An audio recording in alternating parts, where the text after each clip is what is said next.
مجھے یاد نہیں پڑتا کوئی ایک دن ایسا گزرا ہو جس میں امی ابو یاد نہ آئے.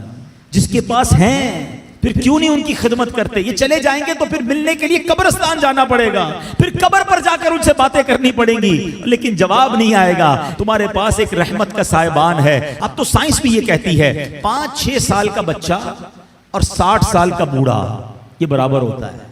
یہ زندگی کا ایک سرکل ہے, بچپن سے شروع ہوتا ہے, جوانی میں جاتا ہے, اور پھر وہاں سے 40 کے بعد عمر ڈھلنا شروع ہوتی ہے. اور بچہ جس طرح 6 سال کا ہوتا ہے نا, نارملی 60 سال 65 سال کا بندہ اسی طرح کا ہو جاتا ہے. اب مجھے ایک بات کا جواب دیجئے, 5 یا 6 سال کا بچہ آپ کے گھر میں ہو اور وہ کوئی سوال آپ سے بار بار کرے, آپ ناراض ہوتے ہیں؟ کیونکہ ہمیں یہ سمجھ آ گئی ہے کہ ابھی 6 سال کا ہے, اس کا انڈرسٹینڈنگ لیول کم ہے, اس کی لسننگ پاور کم ہے, اس کے دماغ میں ابھی اتنی وسعت نہیں ہے, بچہ ہے اس لیے ضد کر رہا ہے. جس دن آپ یہ سمجھ گئے کہ 60 سال کے بعد تقریباً کم و بیش سننا مشکل ہو جاتا ہے, سمجھنا مشکل ہو جاتا ہے, ضد آ جاتی ہے, فرمائشیں شروع ہو جاتی ہیں, اب آپ اس کو انجوائے کریں. اب اس میں چڑچڑاپن نہ لائیں کہ کیا امی روز بار بار ایک ہی بات کرتی ہو, تمہیں سمجھ تو کچھ آتا نہیں, ابو آپ کو سنائی نہیں دیتا. اللہ اکبر, تم ان سے اس طرح بات کر رہے ہو جنہوں نے تمہیں پال پوس کر بڑا کیا. اللہ کی قسم اب خدمت کا موقع آیا ہے. حقیقت کی بات بتاؤں, خوش نصیب ہے وہ اولاد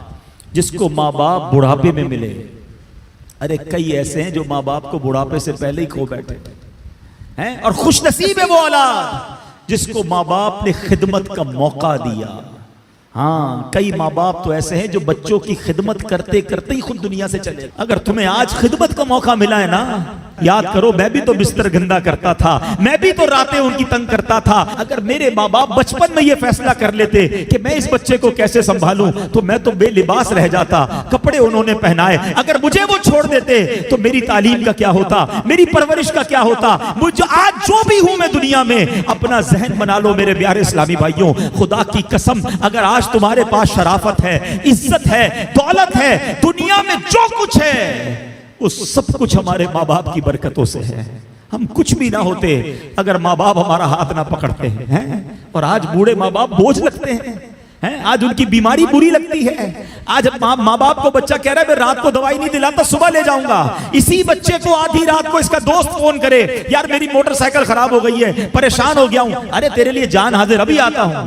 دوست کے لیے ٹائم ہے تمہارے پاس, ماں باپ کے لیے ٹائم نہیں ہے. واللہ میں صحیح بتاؤں, ان بچوں کے پیسوں کا نصیب جاگا ہے کہ جن بچوں کے پیسے ماں باپ پر خرچ ہو جائیں. لوگ بچے یہ بھی کہہ رہے ہوتے ماں باپ کو کہ یہ میرے ہیں, میں آپ کو کیوں دوں, میں نے کمائے, تف ہے.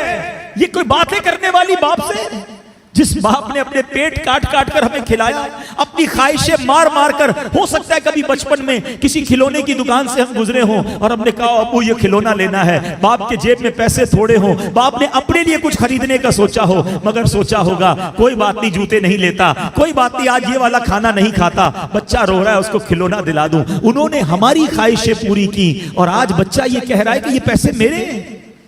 یقین کرو تمہارے پیسوں کا نصیب جاگا ہے اگر کسی طرح تمہارے ماں باپ پر تمہارے پیسے خرچ ہو جائیں. اس سے اچھا میرے پیسوں کا اس سے اچھا مصرف کیا ہے کہ یہ پیسہ ماں باپ کی خدمت میں خرچ ہو جائے.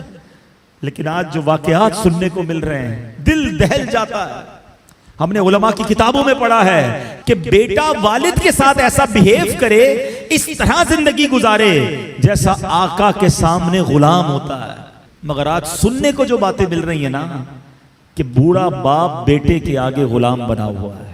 وہ اولاد کیسی ہے, زبان لٹک نہیں جاتی جو ماں باپ سے ایسے بات کرے.